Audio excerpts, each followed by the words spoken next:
ঢাকা উত্তর city corporation থেকে যুক্ত আছেন শাহরিয়ার জামান পুলক এবং নগর ভবন থেকে যুক্ত রয়েছেন আতিক মেসবাহ লগ্ন। শুরুতে একটু পুলকের কাছে যেতে চাই। পুলক নতুন প্রশাসক কর্মস্থলে যোগ দিয়েছেন, কিছু বলেছেন কিনা একটু জানতে চাই, আর আজকে তার কি কর্মসূচি রয়েছে?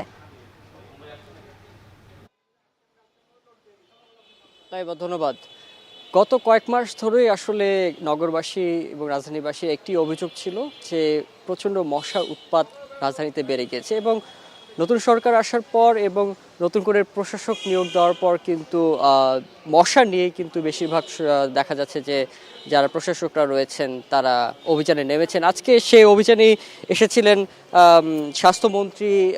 স্বাস্থ্য প্রতিমন্ত্রী যিনি এম এ মুহিত এবং ঢাকা উত্তর সিটি কর্পোরেশনের নতুন নবনিযুক্ত প্রশাসক শফিকুল ইসলাম খান মিল্টন। তিনি রাজধানী মিরপুরে এসেছিলেন। এখানে যে ভান্ডারের যে বিক্রয় কেন্দ্রটি রয়েছে সেখানে এসেছিলেন। তারা এখানে রাখা মূলত এখান থেকেই তারা মশা নিধনের যে ওষুধগুলো রয়েছে সেগুলো পরিদর্শনে এবং কার্যকারিতা নিয়ে দেখতে এসেছিলেন যে কতটুকু কার্যকারিতা আছে এই ওষুধগুলোতে। আমি যদি একটু দেখাতে চাই, এখন সামনেই কিন্তু আমার মজুত করা রয়েছে এই যে মশক নিধনের যে ওষুধগুলো রয়েছে, যেগুলো আসলে মূলত ফগার মেশিনের মাধ্যমে ছিটানো হয় রাস্তাগুলোতে। আমরা যেগুলো দেখি সেই ম্যালাথিনগুলো কিন্তু এখানে রাখা হয়েছে, এবং তিনি প্রতিমন্ত্রী এবং প্রশাসক যারা দুজন রয়েছেন তারা কিন্তু পরিদর্শন করে দেখেছেন, এবং এখানে একটি ল্যাব টেস্টও করা হয়েছিল মূলত কতটা এই ওষুধ কার্যকর হচ্ছে।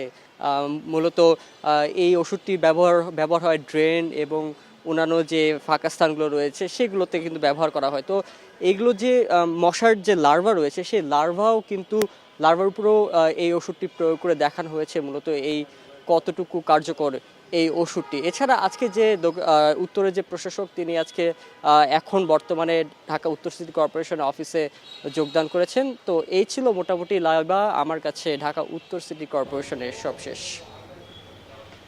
ঢাকা উত্তর সিটি কর্পোরেশনে মশক নিধন কর্মসূচি চলছে, আর সে খবরই জানাচ্ছিলেন আমাদের সহকর্মী শাহরিয়ার জামান পুলক। এবার একটু ঢাকা দক্ষিণ সিটি কর্পোরেশনের খবর জানতে চাই। রয়েছেন আতিক মেসবাহ লগ্ন কর্মস্থলে যোগ দিয়েছেন দক্ষিণ সিটির প্রশাসক। কি বলছেন তিনি, কোনো কার্যক্রম রয়েছে কিনা আজকে? লাইবা সহকর্মী পুলকের কাছ থেকে আমরা যেমনটি শুনছিলাম, স্বাস্থ্যমন্ত্রীর সাথে সমন্বয় করে আজকে কিন্তু লার্ভিসাইড প্রয়োগ সহ মশকি নিধনের যে কার্যক্রম সেই কার্যক্রম কিন্তু ঢাকা দক্ষিণেও হয়েছে। সকাল 9:30 নাগাদ ধলপুরে, সায়দাবাদের ধলপুরের একটি অঞ্চলে, সেখানে মূলত এই মশকি নিধন কার্যক্রম অব্যাহত অবস্থায় ছিল। সেখানে নতুন যে প্রশাসক রয়েছেন তিনিও কিন্তু সেখানে উপস্থিত ছিলেন, এবং একই সাথে যারা কাউন্সিলররা আছেন তারাও সেখানে উপস্থিত ছিলেন, এবং সেখানেই কিন্তু মূলত আনুষ্ঠানিকভাবে সেই কার্যক্রম ঘোষণা করা হয়েছে। গতকালকে যখন সচিবালয়ে প্রধানমন্ত্রী তারেক রহমানের সাথে প্রশাসকরা সাক্ষাৎ করেন তখনই কিন্তু বলেছিলেন যে সবুজ নগরী, একই সাথে মশকি মুক্ত, সুন্দর এবং বাসযোগ্য একটি নগরীর জন্য যে কার্যক্রম সেটি আসলে গতকালকে থেকেই তারা শুরু করেছেন।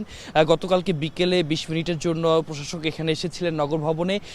আজকে কিন্তু তিনি আবার সেই মশকি নিধন কার্যক্রমের পরে বেলা 11টা নাগাদ এখানে এসেছে। আমরা তার সাথে কথা বলেছি, আমি তার সাথে কথা বলেছি, তাকে প্রশ্ন রেখেছিলাম কোন ধরনের পদক্ষেপের মধ্য দিয়ে যেতে চান। তিনি বলেছেন যে নগরীর বিভিন্ন গলিঘুপচি থেকে শুরু করে প্রত্যেকটি অঞ্চলেই তিনি আসলে যাবেন, মানুষের সাথে বসবেন, সবার কথা শুনবেন, এবং সবার কাছ থেকে যে সমস্যাগুলো রয়েছে সেই সমস্যাগুলোর সমন্বয় করেই তিনি কিন্তু একটা সমাধানের পথ খুঁজবেন। তিনি আরও বলেছেন যেহেতু এই মশকিন জন্য আসলে বেশ কিছু কারণ রয়েছে, বিভিন্ন জলাধার রয়েছে যেখানে আসলে অপরিকল্পিতভাবে সেগুলো জলাবদ্ধতা রয়েছে, সেখান থেকে আসলে বিভিন্ন পচনশীল যে ময়লা আবর্জনা রয়েছে সেখান থেকে কিউলেক্স মশা জন্ম নিয়েছে, এবং এই সময়টাতে যেহেতু শুকনো মৌসুম এখানে মূলত কিউলেক্স মশার একটা প্রাদুর্ভাব এখানে দেখা গেছে, এবং এই মশা মূলত বিভিন্ন যে জলজ উদ্ভিদ রয়েছে সেগুলো যখন মরে যায় সেখান থেকেই তৈরি হয়। তো সেখানে আসলে কিভাবে এই মশা থেকে বের হয়ে আসা যায় এর জন্য তারা আসলে বিশেষজ্ঞ বা যারা কীটতত্ত্ববিদ রয়েছে তাদের সাথে তাদের বিভিন্ন গবেষণা, বিভিন্ন আলোচনার মাধ্যমে সমন্বয় করবেন,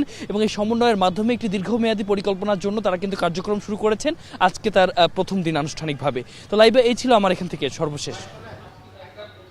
ঢাকা উত্তর এবং দক্ষিণ সিটি কর্পোরেশন থেকে যুক্ত ছিলেন আমার দুই সহকর্মী।